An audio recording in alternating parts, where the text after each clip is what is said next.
مجھے بڑا افسوس ہے کہ جس طرح پارلیمنٹ کی تذلیل کی جا رہی ہے، عوام کا سب سے بڑا ایک مقدس ایک ادارہ ہے، جس طرح اس کو پامال کیا جا رہا ہے، تو یہ جو ان کے نمائندے ہیں غیر جمہوری قوتوں کے، اور جس طرح انہوں نے انٹروڈیوس کرنے کی کوشش کی، اس کا بنیادی مقصد یہ تھا کہ جو ایکسٹینشن مافیا ہے اس کے مفادات کا تحفظ کیا جائے، چاہے وہ جوڈیشری میں ہے، چاہے وہ آرمی میں ہے، چاہے وہ حکومت کے اندر موجود ہے۔ دوسری بات یہ ہے کہ دیکھیے ایک طریقہ کار ہوتا ہے، آپ کو یاد ہے جب 18ویں آئینی ترمیم آئی تھی تقریباً 1 سال لگ گیا تھا ڈیلیبریشنز کرتے ہوئے، اور کانسٹیٹیوشنل امینڈمنٹ ایک بہت بڑی بات ہے، اس کا پورے ملک کے نظام کے اوپر، لوگوں کے حقوق کے اوپر اس کا امپیکٹ ہوتا ہے۔ تو جس طرح خفیہ انداز میں یہ بھاگ دوڑ کر کے، اور جس طرح 2 گھنٹے کے اندر راتوں رات یہ ترمیم منظور کروانا چاہ رہے تھے، اس طرح کبھی بھی کوئی آئینی ترمیم کے منظور ہونے کا یا اس کو پیش کرنے کا کوئی تصور کسی جمہوریت میں نہیں ہے۔ تو جس طرح جمہوری اقدار کو پامال کیا جا رہا ہے، ہم نے اس کے خلاف حامد خان صاحب کی سربراہی میں آج ہم نے ادھر پروٹیسٹ کیا، اور اس کے علاوہ جو آزاد منش جج ہیں، دیکھیے پہلی بات پاکستان کی تاریخ میں ہوا ہے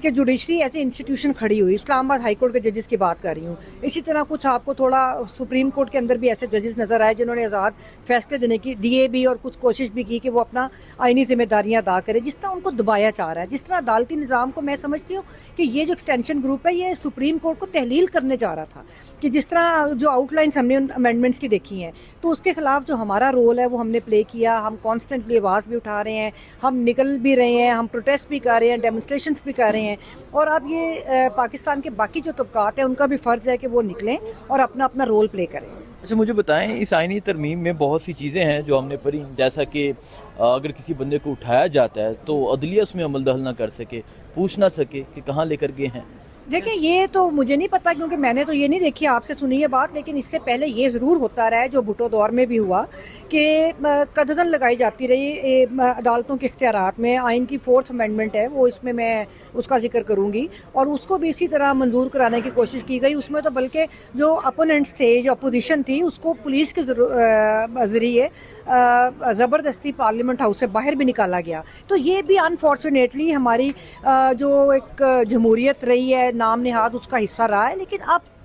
جو ہے اس سے بھی آگے بڑھ گئے، بجائے اس کے کہ سیاسی جماعتیں کچھ سیکھتی، چیزوں کو درست کرتی، وہ مزید جو ہے ان کا رول بہت منفی ہوتا جا رہا ہے۔ اور پاکستان کے اندر جو کرائسس ہے، اس کی ذمہ داری اشرفیہ کے وہ اسٹیبلشمنٹ اور اشرفیہ کے جو گٹھ جوڑ ہے سیاسی اشرفیہ کا، وہ برابر ذمہ دار ہے اس کی۔ رات کو وزیر قانون صاحب رات کو 11 بجے کہتے ہیں کہ مجھے مسودے کی کاپی مل گئی ہے، کیا وزیر قانون کو علم میں لائے بغیر یہ آئینی ترمیم کی جا رہی ہے؟ جی یہی تو میں کہہ رہی ہوں کہ انتہائی افسوسناک ہے، اور ان کا جس وکلا کی جو کاز کو نقصان پہنچانے میں ان کے وزیر قانون صاحب جو ہے اور ان کے گروپ کا بہت بڑا ہاتھ ہے، کہ جنہوں نے وکلا کے کاز کو بہت ڈیمیج کیا ہے۔ وکلا تحریک میں بھی یہ وکلا کے خلاف کھڑے ہوئے تھے، اس وقت بھی یہ عامر کے ساتھ تھے، مشرف کے ساتھ تھے، اس کے بعد اس وقت، بلکہ میں نے کافی دفعہ یہ بات کی ہے کہ جن پولیٹیکل پارٹیز کے اندر اس طرح کے کریکٹرز ہوتے ہیں وہ سیاسی جماعتوں کو بھی کمزور کرتے ہیں۔ تو اسی طرح آپ دیکھیں کہ جس جماعت میں وہ ہیں اس کا اس وقت کیا حال ہے۔ تو انفارچونیٹلی مطلب مجھے بڑا دکھ ہوتا ہے کہ اس طرح کے لوگ وکلا کے اندر ہیں، اور وہ ریاستی طاقت کی بنیاد کے اوپر ان کو ریاست نہ سپورٹ کرے، تو ان کے کیا بیانی ہے؟ ان کا کبھی کسی نے پوچھا کہ ان کا سیاست میں کیا بیانی ہے؟ ان کو کبھی کسی نے پوچھا کہ ان کی کیا کنٹریبیوشن ہے بار کے اندر؟ چند لوگوں کو یہ اکوموڈیٹ کر کے انہوں نے بار میں سیاست کی ہے، اور ریاست کی طاقت میں کی ہے۔ جس دن ریاست کی طاقت ان کے پیچھے سے ہٹ گئی، پھر میں دیکھتی ہوں کہ ان کی کیا سیاست ہے۔ اور مجھے بہت دکھ ہے جو ان کا رول اس وقت پارلیمان کی تذلیل کرنے میں، جو اس طرح کے اور لوگوں کا بھی، صرف ان کی بات نہیں ہے، اور بھی جو لوگ ہیں جو ان کا رول ہے، میں اس پہ مجھے بہت دکھ ہوتا ہے۔ اچھا اگر ایسا کرنے کی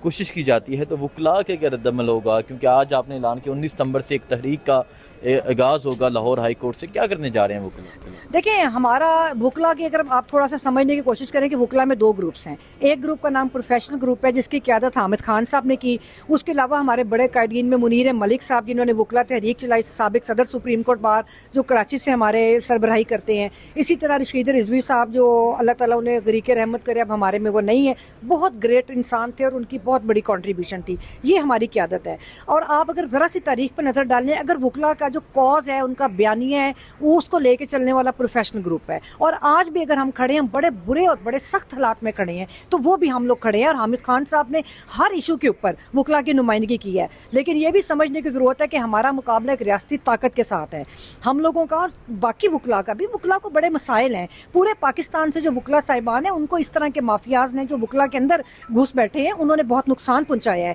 لیکن یہ ہے کہ وکلا کاز کو ہمارا گروپ، پروفیشنل گروپ